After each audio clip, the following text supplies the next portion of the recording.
All right. Welcome back, everyone, to Two Crows on the Line. So this is episode 4, where my mom and I are just getting together to have some raw, real, intimate conversations about anything that's going on, how we're feeling, and any experiences where, we just need some support and maybe some other perspectives to support our journey. So if you want to learn more about the creation of this channel, check out the pilot. That's where we figure out what the heck we're doing here and what creation we're launching. So welcome back.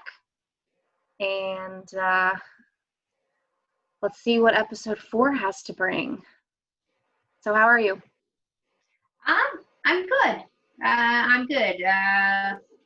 Kind of an odd week this week. Work went well. Doing a lot of handoff with the transition that's coming up. We went to the booth with Grandma, and so that was really good. Some time away from the laptop. I just spent time with her. And looking forward to the long weekend. I actually am taking Monday off too. So for those of you just getting to know me, the last 4 years I've worked nonstop, Monday through Sunday, and so learning to take time off is really it's hard because I always, even sitting down and watching something, I always have to have something else I'm fiddling with, and half the time I'm running 3 things at one time. So yeah, it's been good. So what are you going to do on your day off? I'm going to work in the garden. So it's like, oh, I'm going to work. So we are putting up a kennel for the dogs, probably this afternoon, if not early tomorrow morning. This afternoon, I'm going to, I think, I have some lime curd. So I'm thinking about doing a graham cracker cream cheese with the lime curd on top as a dessert. We're actually going Saturday. We're going to go over to our friends of ours, do some skeet shooting and barbecue, and they have everything. They said bring dessert, and I'm like, I'm on that one. Cool. So I was arranging around, getting ready to make some doggy treats, frozen doggy treats. I tried the bone broth and peanut butter. Rizzo says fantastic and hardly chomps before she swallows. Dexter gets his dropped over and the peanut butter sticks to my kitchen floor. Then he sits there and licks it. So we gotta make some modifications there. I'm gonna stuff to work on. So I have article to write. I have a YouTube channel to set up. I have hopefully a little bit of researching to do, and then hopefully create some more pieces to go into the booth. So yeah, easy weekend off. Yeah, I don't know if that's necessarily off, but I mean, what does that even, what does that even mean, really? Like, I think that's an interesting, kind of topic of, we tend to like live 2 lives, right? There's this work life and then this home life, when if you could just be living and have it all flow, like you don't live for those days off, you just are being in the moment in all of the different things that you do. So nothing feels like work when it's aligned with what you love to do every day. You're just doing different things and going about living.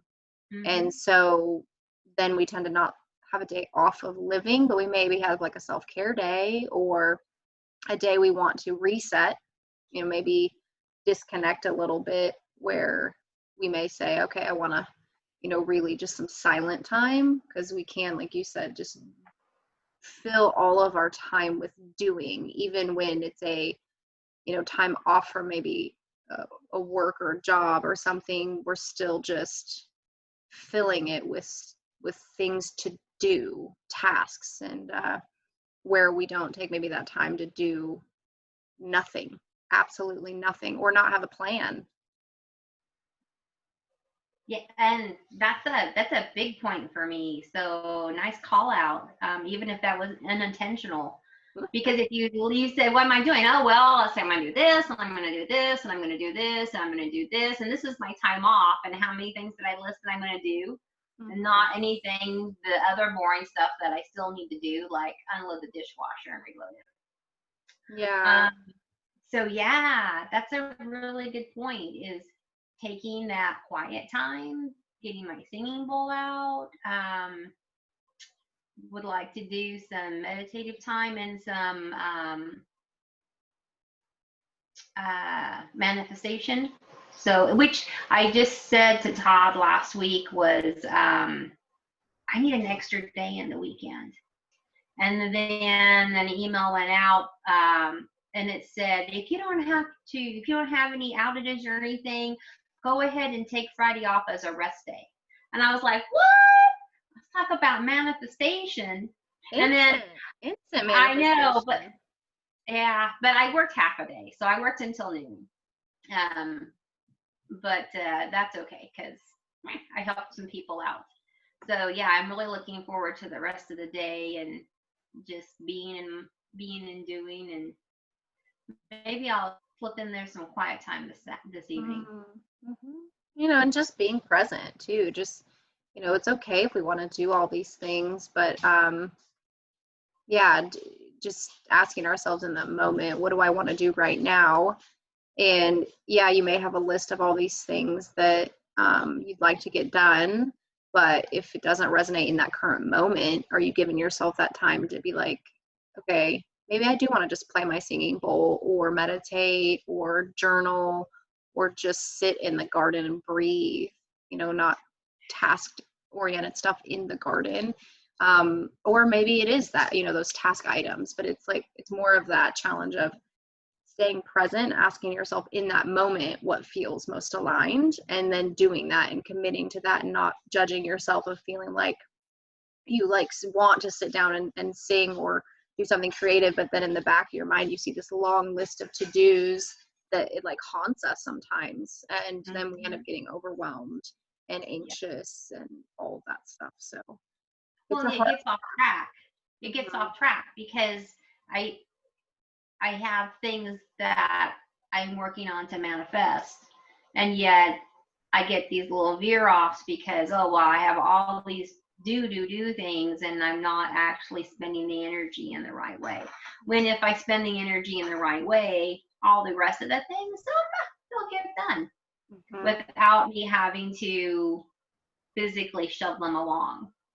You know, and that's a good point too, of like, if they're not getting done, like they're this is where, like, I've been told you, I've been working on like this with this group, this wellness checklist kind of thing, and I was seeing where certain ones were commonly not getting done, and so I was able to kind of self-reflect on that of, you know, here was my list, what is it about those things of why they're not getting done? Do they not resonate? Do they not fit, you know, on your priority list, especially if they have to do with someone else or someone else is involved, right? So a good one is, you know, what we're doing all kinds of stuff together. We've got, you know, your herbalism and supporting alternative and doing all those guides. You know, that's still something we've talked about and like started the creation but never finished. We have worked with, you know, one of our tribe members, like Madison. You know, you were going to connect with her and maybe start something there, and that creation is like there but not started. So right. You know, reflecting like, okay, I haven't committed to that, and I've chose these other things, and maybe it's just on a realignment and reassessment. And then like for my side, like just knowing, okay, are you interested? Okay, and then, or if you're not, then I'm going to shelf that, and then I'm going to move forward in another direction. So that's another kind of tool you can use of like, here's my list, and okay, I know that I've like, these excite me, but if you're not doing them, maybe they're just not aligned right at the time. Yeah, which and they do interest me and intrigue me and excite me, and once I get doing them, I'm like, oh yeah, I'm really liking this, and I'm digging out this information and looking at that and thinking about other things that are being good. But then yeah, I let myself get derailed and hung up in the other things. And then you can decide, like, if you see what those other things are, is that where I want to put my energy, or did I just give it to something that really doesn't have my heart in it? And then you start to see where you are self-sacrificing, or you're doing stuff that's not aligned, that either is because you feel like you have to, or it's, you know, an avoidance mechanism, or it's a nice way to kind of just reflect of, like, you know, use your to-do list as just a gauge of where you're putting your energy. And then if there are things on your to-do list that you're not putting energy in but you want to, then you can look at the other list and be like, okay, do these take priority, or is my heart in these? Like, maybe you just have your heart in too many places at one single time and you can pick a few, or there's some that you can just let go of and say, okay, this ends, like, I just don't have any more energy, or it's not resonating anymore, and then I want to do this instead. Right.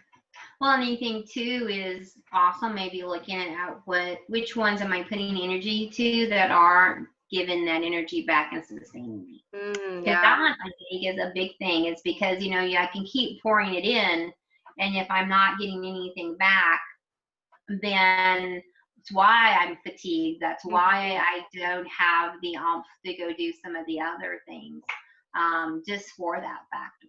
Yeah, that's a good point. You know, I always ask, you know, some of my friends and clients, like, is this energizing you or de-energizing you, right? Right. So if it's energizing you, you know, it's aligned, right? That feels good. Go that direction. If it's causing that fatigue, then it's one-sided. Like, you're putting energy in that you're not getting in return, and that's a really good tool to kind of evaluate those relationships that you might have, whether it's friends, family, work.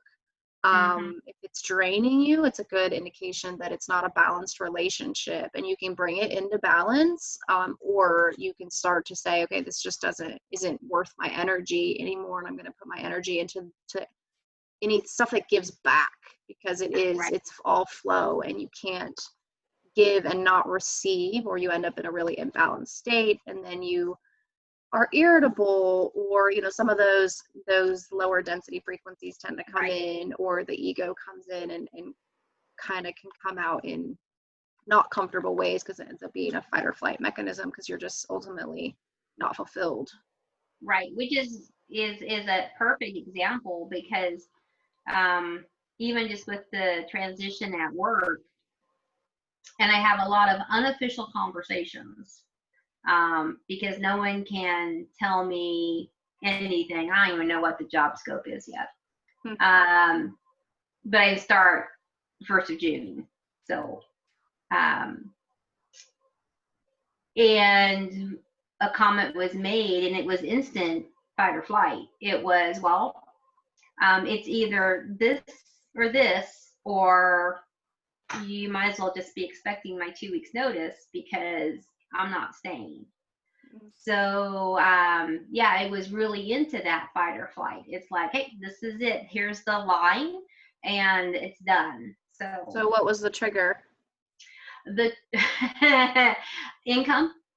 So you want me to take on the task of 3 people, and yet you're going to reduce my pay. So no. And you know, it's really hard, because I want to be loyal. That's one of the things that drive me, is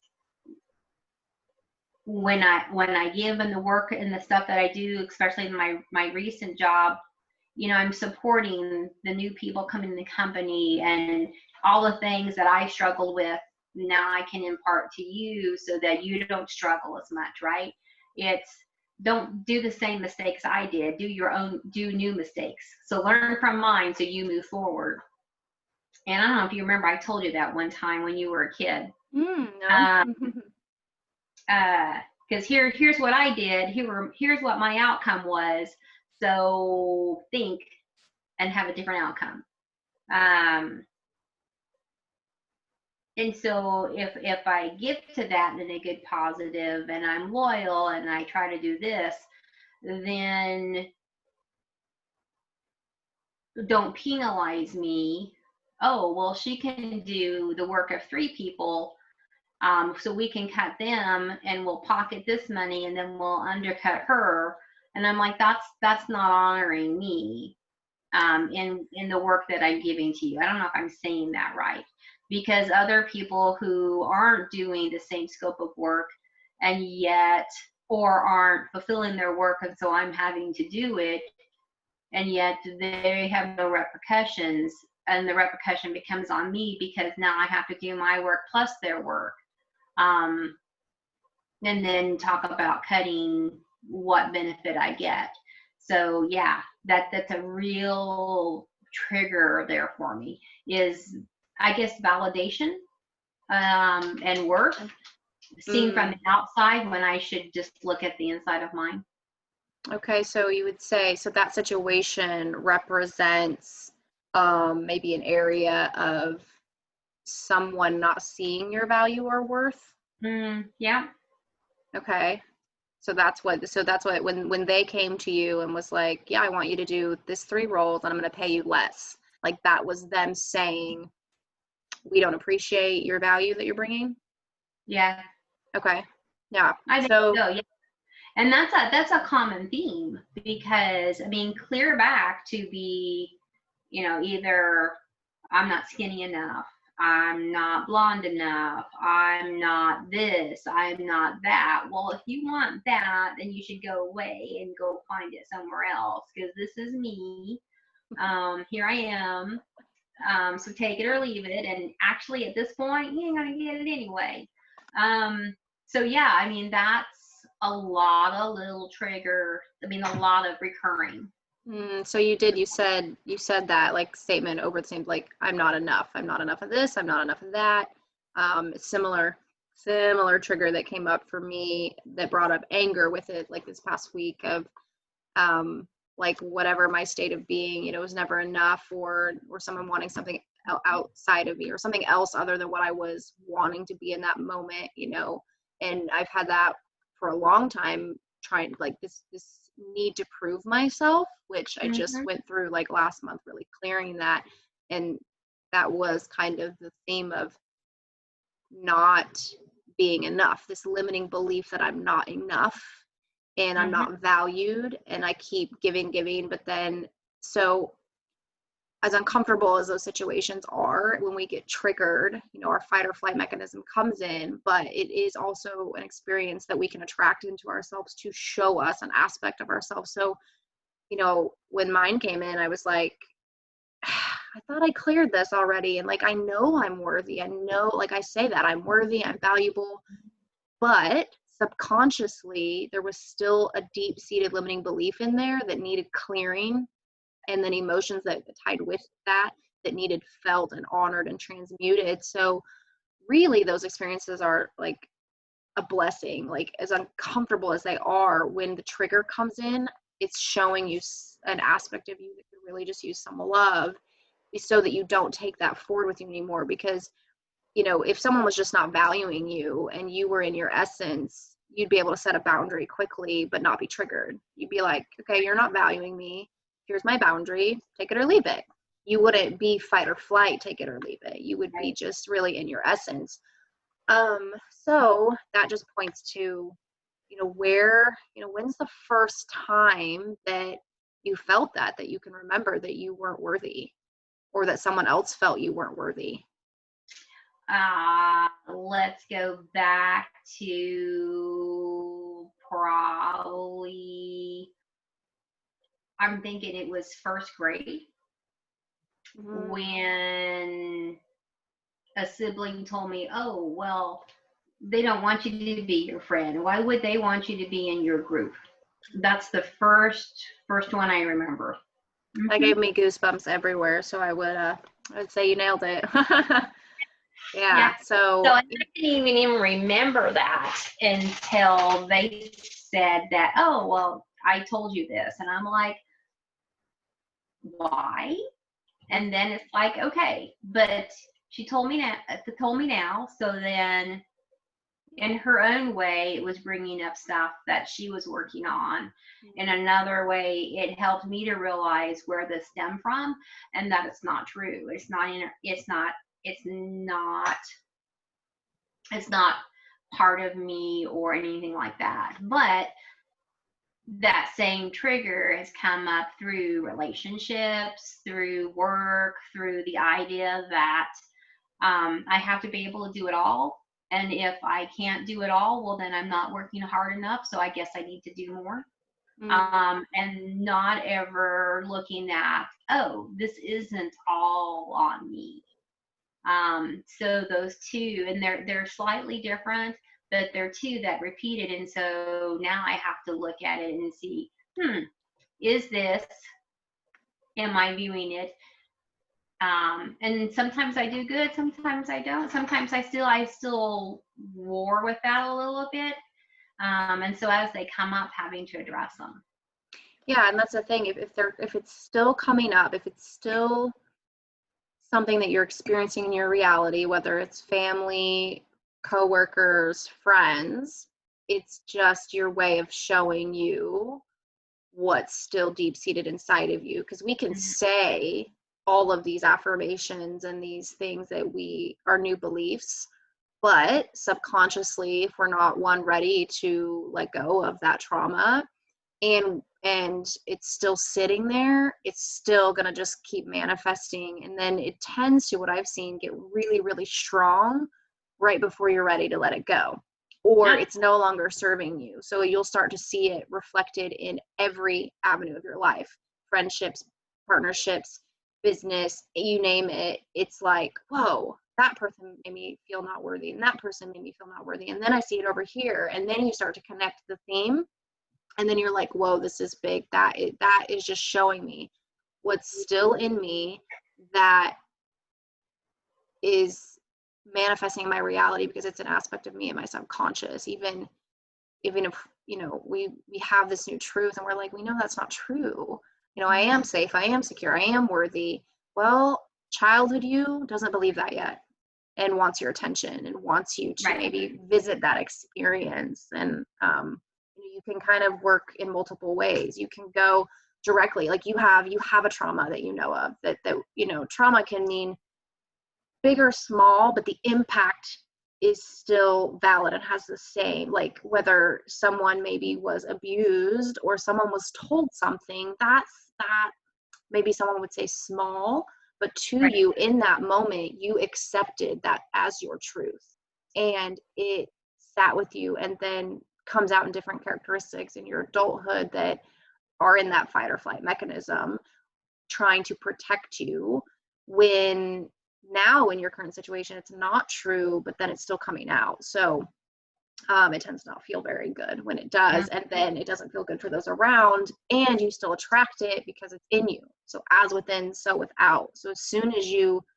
kind of transmute that energy and heal that trauma, all of a sudden your reality starts changing. People value you for exactly what you give.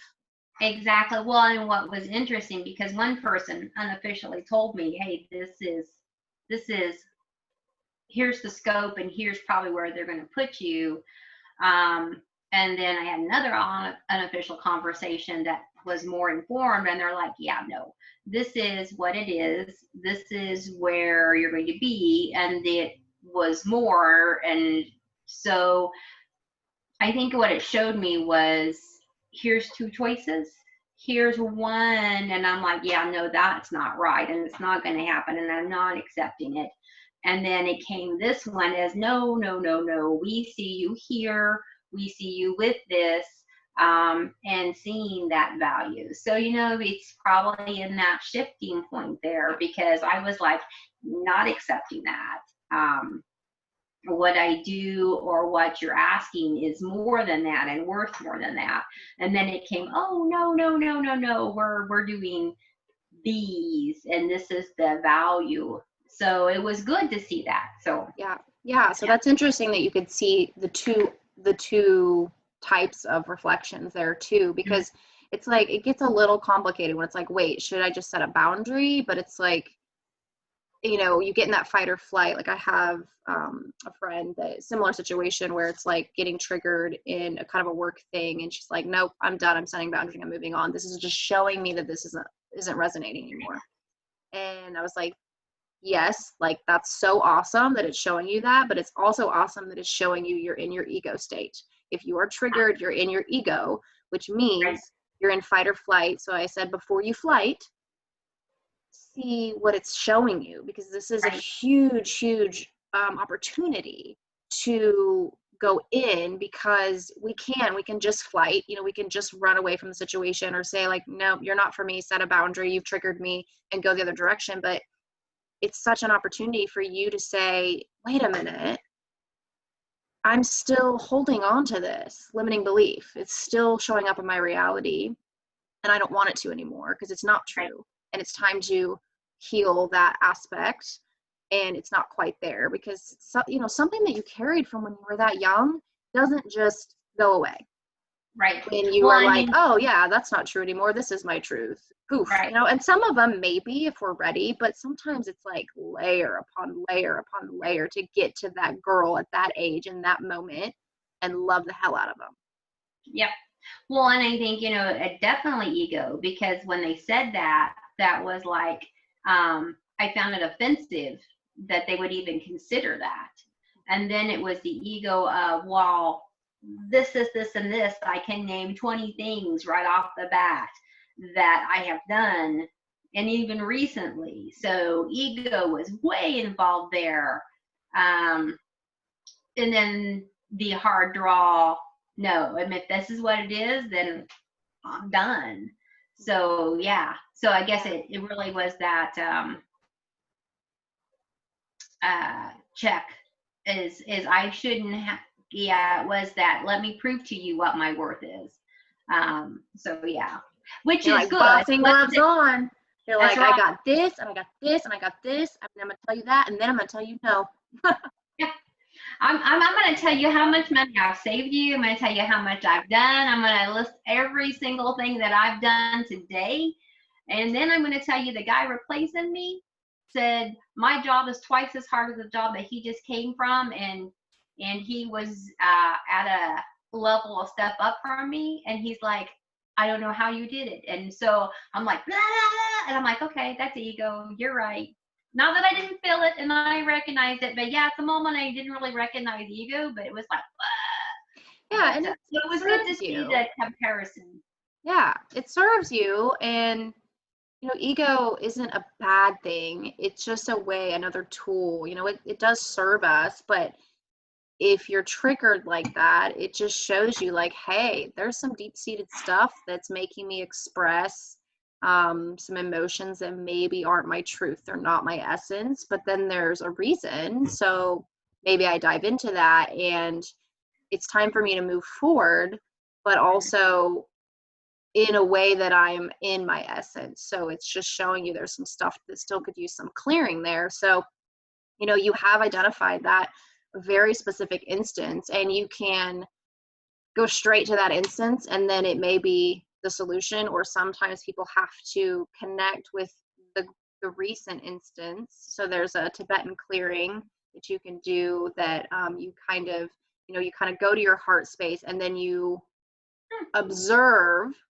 Okay, observe the experience. So say it's this one at work, Mm-hmm. kind of like relive it, observing, let, you know, kind of watch it unfold, and let the emotion that was tied with that. So that's just energy and motion, which means it's, you know, it's ready to move.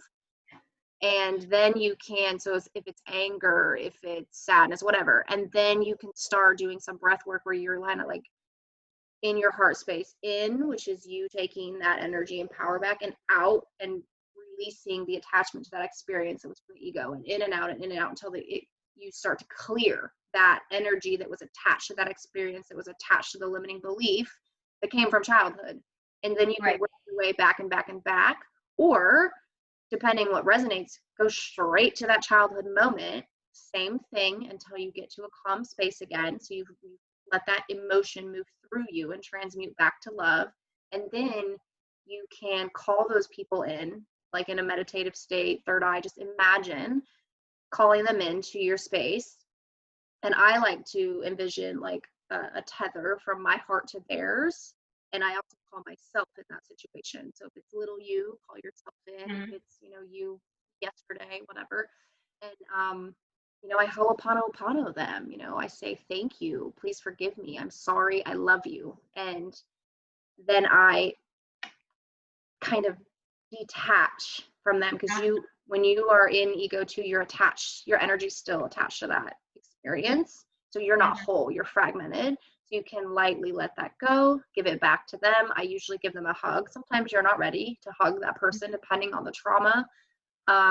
Sometimes you're not ready to even go that far. It's whatever you're ready to let go of and heal and give them unconditional love, knowing that that just served you even though they were really uncomfortable. Right. And then you're whole again, they're whole, and you can kind of see them kind of go on, and do it as often as you need to until all of a sudden that shows up and you're still in your essence, and then you set a boundary and you're like, my value is this. It's kind of like with your coaching and all of your spiritual readings and stuff, where you want to be able to give that to people that can't afford it, but also you you have a service that is valuable. And if you subconsciously have that belief from childhood that someone gave you that's not true, then it doesn't come to you. And then people are gonna be like, oh, do you have anything for free? Do you have a discount? Can you do it cheaper? Can you go longer? Because all they are doing is showing you your own deep-seated limiting belief that you took on from childhood, that you're not enough. So Okay. you got some work to do. Yeah. Well, it was, and then while you were saying that, it's funny because a lot of times while I'm working, I'll play YouTube videos with different clearing energy, like Mm, the biofeedback and stuff, mhm. and throwing up in my playlist. You know how they always do, hey, these ones off what you've listened to. I hadn't listened to any of them, but it was clearing and resonance and self-love, all about what you just said. And I'm like, oh gee, look, it was right there telling me. And I was like clicking all around it, paying attention to the signs. That's funny. And they are. Signs come everywhere, right? Including Hmm. songs, people. Like that's also a sign. Like, you know, if we're all one and we're all from source and we're all God, that means I'm you, you're me. We have our individuality, but it's you coming into my reality as an aspect of me and showing me maybe a mirror that's in me or something for me to grow as a soul. That's all we're doing, is interacting and helping each other grow and expand our soul. And it gets uncomfortable, but when we get uncomfortable, like, that is our opportunity to grow, and we can choose. And a lot of us do are like, not ready, not ready. Like, I'm going to say nope, and I'm going to keep repeating the cycle until I'm truly ready, or maybe I want to feel it. Like, for me, mine was just deep seated anger. Like we talked on the last episode, where I was struggling with conversations about a partnership that I was going into that I knew was from a good place, but the way it was written and the conversations and some of her own traumas were coming out, where I felt bullied, I felt restricted, I felt not supported, that it wasn't written in a way that would serve everybody. And it was fear. It felt very fearful, and it didn't align. It didn't resonate, but it also was showing me that I had some deep-seated stuff from childhood where I was bullied and what Hmm. didn't feel safe. And so then at that point, you start building these defense mechanisms. And like you said, you can see a YouTube thing, you click around it. I kind of watched for those. All of a sudden, like 2 weeks ago, I was gravitating to the song, Release Control. Like, I release control, um, and, go with the flow of love that will heal me. And I was like, I'm really attracted to this right now. And it even kind of gave me a little, like, just some tears coming, but there was no memory or anything attached to it, but it really was triggering something deep. Then this anger came in, and holy cow, like, I've worked on my tools to be an observer. you know, as best as possible. And then being triggered in this, you know, it was helpful to chat with you of like, this is something, I don't know what it is, but it's just sitting in a dense energy because it wanted to sit with me before transmuting, because it needed attention, because it was deep stuff that I couldn't hold on to anymore. And then another YouTube thing came up about releasing control and how you build the characteristics of control as a defense mechanism from your childhood where you feel unsafe. And so, and they gave the example of like a kid on the playground getting bullied. And this theme of bullying was really coming in for me. So it's like a child can get bullied on a playground or in an experience. And when you feel bullied, you run home, you run to your safe space, to your tribe, to your family, whatever that safe place is. Well, then if you don't have that safe space, it's not at home, or it wasn't where it was available, you start to build your own safety mechanism, right, where you start controlling your environment. And that's your way to say, okay, if I can just control everything, I will be protected, because you have no safe space. So you become your own safe space. And then I like look back, I'm like, wow, I definitely have characteristics of being controlling and even being a bully myself, or like, you know, bossy. You know, I used to get when I was young, bossy. And so it's like, I'm controlling it because that was my safety mechanism.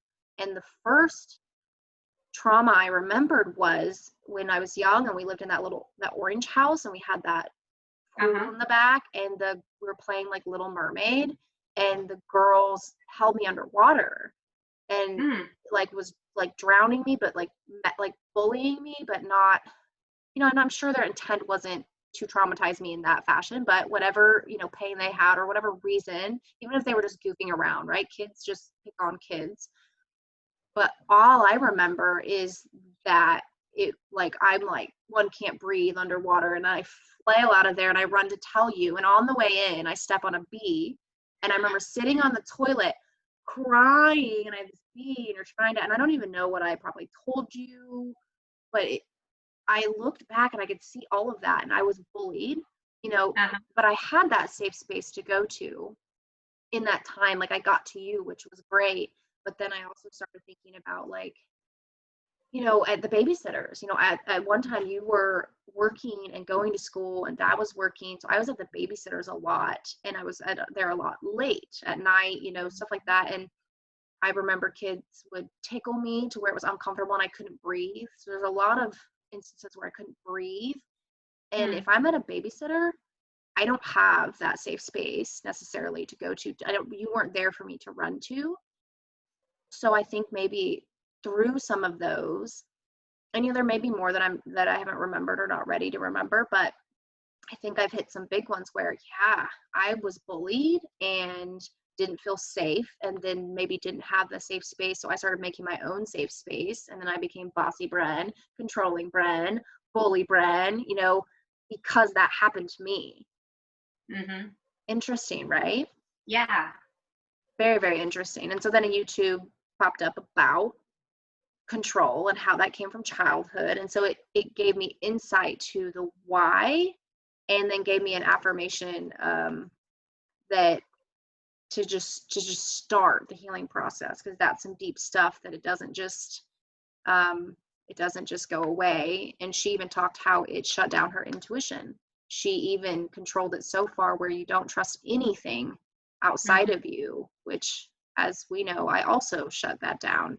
So it was a big win for me to just see that. And I have an affirmation: I am willing to learn to trust again. Yeah. Not like I trust again, right? I trust everybody. No, like, let's just baby steps. I'm willing. Yeah. I am willing to learn to trust again. And then after that, like 2 days later, we met again on the contract. Everything flowed. Everything's mutual. It'll be unanimous voting. All back into a space of love. It was like instantaneous. As soon as I cleared that, loved it, saw it, healed it, my environment, my experience showed it to me. Nice. Yeah.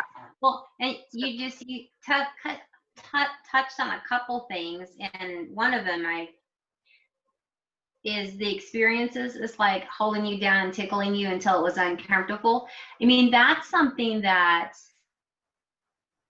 parents, siblings, friends do without realizing the impact of what we have on each other. Yeah. Just like when my sibling told me that, it wasn't, the intent wasn't to impact me all of my life. And so again, it's learning to be aware of the things and what we do, how we say things, and coming from love. And then the other one was when you said the willingness to, because even like when we do the coaching sessions, okay, well, what are you willing to do, right? And am I willing to do this, or I'm willing to do that? Because if I'm not willing, there's no sense of putting that on my to-do list, right? So I thought those were two very good points in the conversation.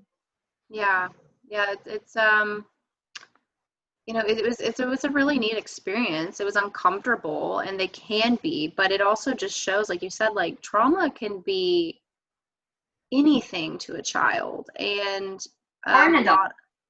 and a lot of them happen, you know, a lot of the ones that we hold on to where we build these limiting beliefs that our ego forms is, you know, before we're 10. And, you know, at that time, like our perspective is really, you know, different than as we're adult and we build these experiences to know, oh yeah, this is safe. This is no big deal. But when we're at that age, you know, something as simple as one statement that we latch onto can completely hijack the rest of our experiences moving forward, and we don't realize that. And then I also think that, like, you bring up a good point where people don't necessarily see the impact you might have on someone, but then also as an adult, if like I've had times where I don't like to be picked on, like flat out, like, you know, and my husband will kind of, you know, jab at me or say, like, be sarcastic or poke at me, but like the truth is I really don't like it, because now I know why. Like, I'm, you know, and it may come off to someone else as being like overly sensitive or overreacting when they're like, I just am like just a little poke, where I'm like, but if you realize that when I was poked when I was young or tickled, that I was like suffocating and I had this unsafe experience, like of course I'm not going to enjoy that.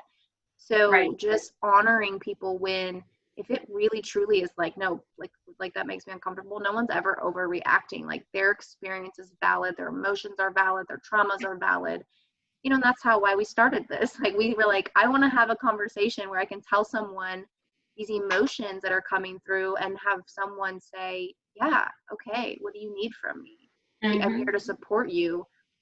You know, how do you want to move forward? Do you want to hold them? Do you want to talk about it? Do you want to transmute them? Do you just want to feel them? Because my anger wasn't going anywhere the last couple of weeks until I felt it, until I spoke it, until it didn't matter. I couldn't really figure out, even with all my tools, what it wanted, except for me to actually experience it, because I've suppressed it for so long, where I tried to be this, you know, this light for others, this positive energy, this independent woman, you know, in the corporate world, you know, leading by example. But then at the same time, I suppressed a crap ton of anger. So I wanted to be mad about everything. Like, I got a coffee cup from my favorite coffee place. It was in a to-go mug. I was pissed. My husband's like, well, what if you just enjoy the weather? And I'm like, I just want to be mad. Will you let me be mad? Why do you got to change me all the time, right? It comes back to that, like, not being enough. You know, it had nothing to do with him per se. I mean, but he didn't know the impact those words have on me. And like coaching sessions, we never are going to be like, why don't you do this instead? We're going to say, okay, you know, how does that make you feel? Do you want to feel something other than that? You know, where do you want to go? And let us help you. We're here to help you, support you, guide you, not to tell you the path to go, not to tell you that you need to fix it. It's your journey. We just may have some other perspectives or tools to help you get to wherever you want to go. Yeah. Which is, you know, it's a valid point, is you want to feel mad. It's a valid feeling. And sometimes I do just want to feel mad. but as long as I'm not dwelling in it, I'm good, right? Yeah. And that's the same with everything else too. You can't always be in a hyper state of happiness, because then are you really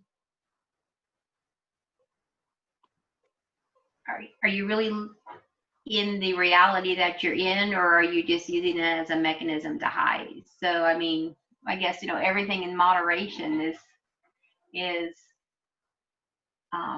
not that you don't have a positive life, but life is ups and downs, right? Yeah, and that comes back to the ego and the essence, right? In our essence, we're an observer and we're living from the heart space, and we're able just to see life unfold around us, but not react, but yet just kind of go with the flow and respond from a loving place, like unconditional love.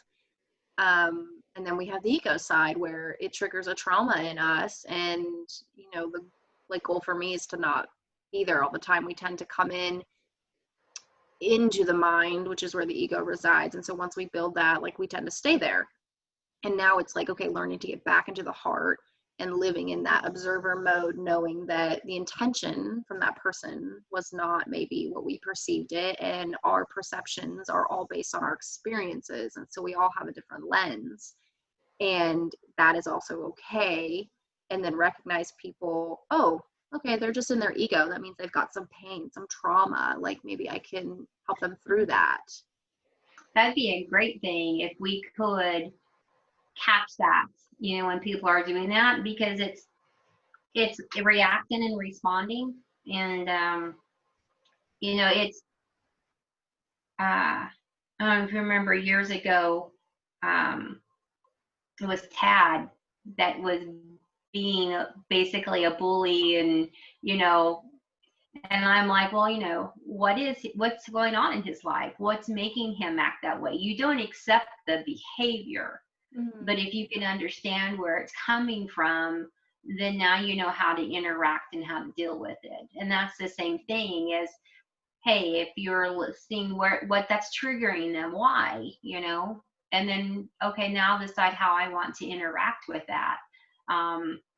So that we both can go on in a positive way. Yeah, that's interesting. You bring that up. Tad and I, we go way back and we're really good friends, and then kind of grew apart and had a little bit of a falling out in high school. And then we've even become friends again later, and he's good friends with, my husband, and he's in the same industry, and him and his wife are just beautiful people. But it is one looking back of my ego side that maybe have come out in that friendship where, just taking advantage of his heart, because he's just got such a beautiful heart.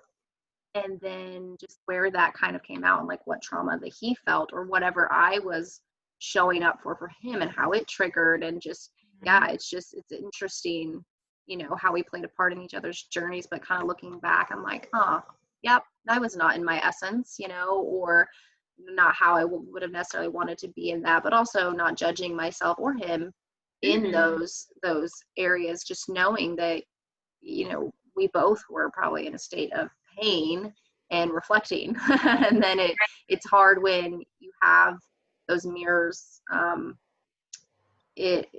relationships that you're close to, when you both are trauma, it's the same trauma or similar, then it's the egos are just at each other, when you really have the same pain, the same fear, the same trauma, and maybe a different situation, but the same underlying, I'm not enough, or I've been betrayed, or whatever. So it's interesting when you start to reflect back on some of those relationships in the past, people you care about that you maybe didn't treat well because of your ego. Pretty interesting. This is way off the point, but I was like, look at the colors of our rooms. Yeah. So I know yours is more teal and mine's more blue, but coming across, they're the same. Yeah. Except you have dark woods and I have light woods. Mm-hmm. So yeah. I was like totally, squirrel. That's pretty funny. Maybe that represents, our communication, right? Doing this channel, and also being that space to kind of share divine messages, divine guidance. So for those of you that don't know, we are highly intuitive. It's definitely in our family line, and we both do things, differently. Some of my stuff we've been talking about is, you know, I'm I coaching and consulting, we do that. But we kind of we have our own little twist on things where that's not all we do. Mom's an herbalist and artist, and I'm, you know, really focusing on the spiritual ascension side of things, where I think, I'm leaning to being a spiritual guide and also really strongly drawn to the shadow. So I want to be that person that steps in and sees your truth and sees your shadow and loves the hell out of it, right? Like if you're in your shadow, like I'm right there still with you and talking to your shadow. And I have actually found some of my gifts as I work on this are coming back online, to where, if I'm talking to someone and they're sharing something really vulnerable, and it is part of like something in their shadow that really could use some love, I start to feel it because I am an empath, but I've learned how to protect myself from that. I don't take on everybody's. I actually help transmute the energy. I'll feel it and it'll move through me and will start to come out as tears. And so that is just an indicator for me, and when I'm with that person, that, hey, there's something there that really wants your attention, if you're ready and willing to maybe try some things with that. And then if they're open, I'm like, you could, I may offer some intuitive information. Like one person, I was like, I'm just getting that it would be really helpful maybe to journal, to actually write a letter to your 9-year-old self in that instance, right? So it's been really kind of cool to see my gifts coming online and learning more about that side of myself as I do the work with my shadow, and I go love those people that bullied me and love me in that instance. And yeah. Do you want to share a little bit about, kind of some of the tools that you use in your coaching and your spiritual side and your art a little bit, so people can kind of get to know us a little bit more? Sure. And I think, we're just kind of a different cycle, but our cycles align. I did a lot of spiritual work when she was younger. But I do the herbalism. It's something that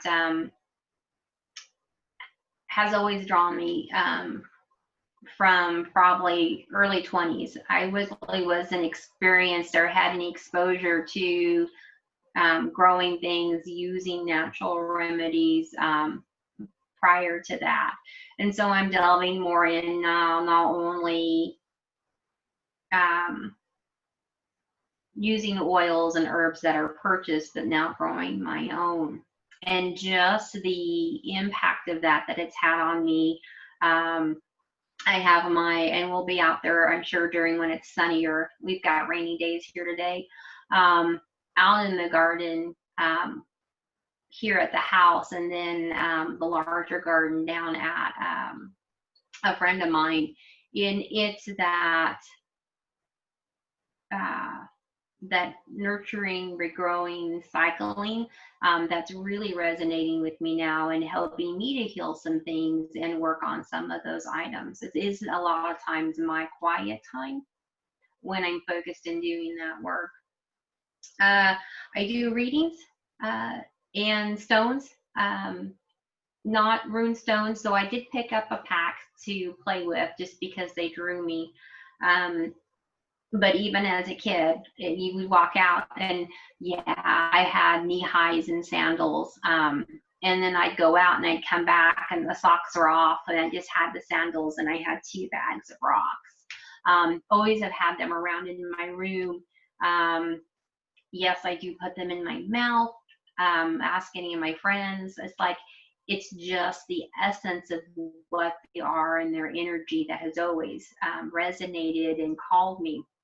And so I do readings with growing those. And then I do intuitive art readings where we sit down and have a conversation just like this. It's that exchange of energy. Conversation can be about anything. And while we talk, usually I see, I feel, I hear, I draw it out. And it's not a portrait. We see a lot of those out there in the field. These are more of just the energy colors. Sometimes they look like, sometimes they're abstract. And then once we're done, we talk about it. We do the reading portion, and then it's yours. And some people come back to me yearly. Some people come back more than that. I've done them everything from a scrap piece of paper to a huge multi-setting piece. So I was trying to find mine. Maybe I'd be able to show people, you know, kind of what it looks like, because they are just the coolest things. And I've had my mom do it twice. The first time was back in 2012, and I was definitely, you know, in that masculine energy, really analytical scientist. Was just starting to kind of like ask my mom what she even does, you know, and like, I don't know, I'm skeptical, prove it, let me see what you do. And then again in 2018, and the one that you did recently, 2018, was at the beginning of my kind of my big spiritual journey, and everything has developed from that drawing, with the exception of one last little piece that I'm waiting to kind of flow through me. So that'll be interesting, but the rest is like so on point. So they're very, very interesting, but we'll see if I can show this or not. So let's see if it'll, yeah. Oh, there came through, kind So of. this is my, yeah, my fire breathing princess dragon from, you know, from that time in my life. And that's absolutely what I was. You know, I had little painted toenails, and I was like, why are my toes painted? And she's like, you know, you're driving your own path, but you tread lightly. You don't walk over someone to get there, but you do your own thing. And I was like this, I had this princess crown on, but I was this massive dragon. So it was like this energy I had, but yet, you know, I had my little like crown, and it was just so funny. So on point, you know, and at that point we hadn't really been that strong of a connection. We had just started kind of talking a lot more and everything, because you know we've had our own relationship, you know, ups and downs.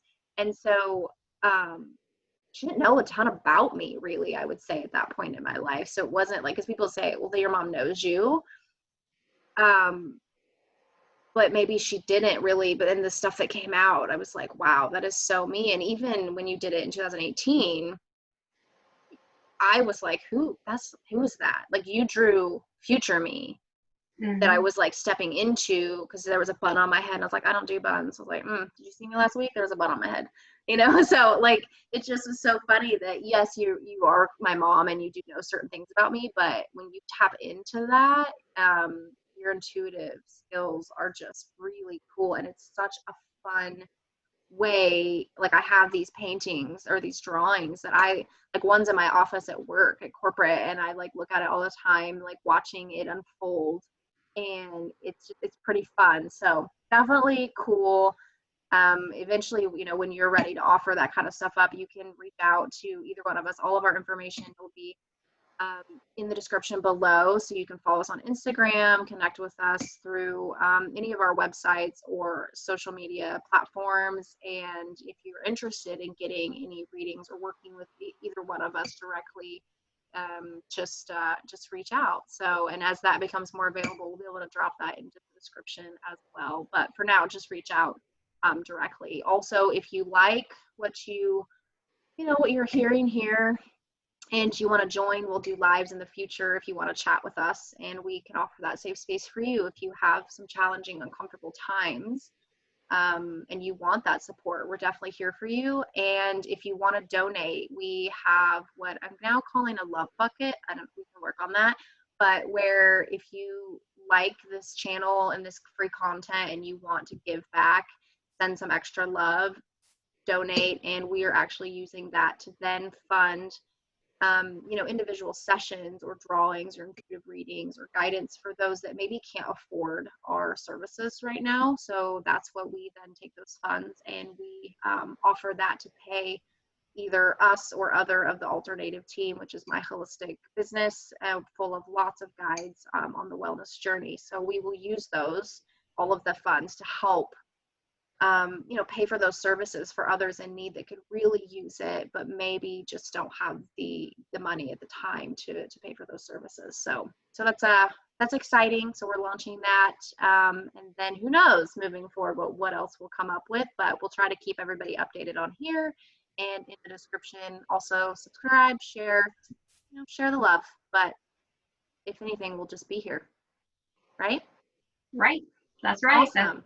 Well, so I think that was a really good episode 4. So I hope everyone that jumps on, watches the replay later, can gain some insight into, their journey and take some learnings from that. And Mom, I'll be excited to hear maybe next time how that clearing works how it goes with you. Maybe visit that instance, when you were young and took on that limiting belief that's not true.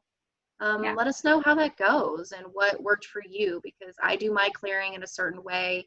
You will know your answer. So I'll be really curious to hear what you do to kind of work with that now that you know that that's still sitting in you subconsciously.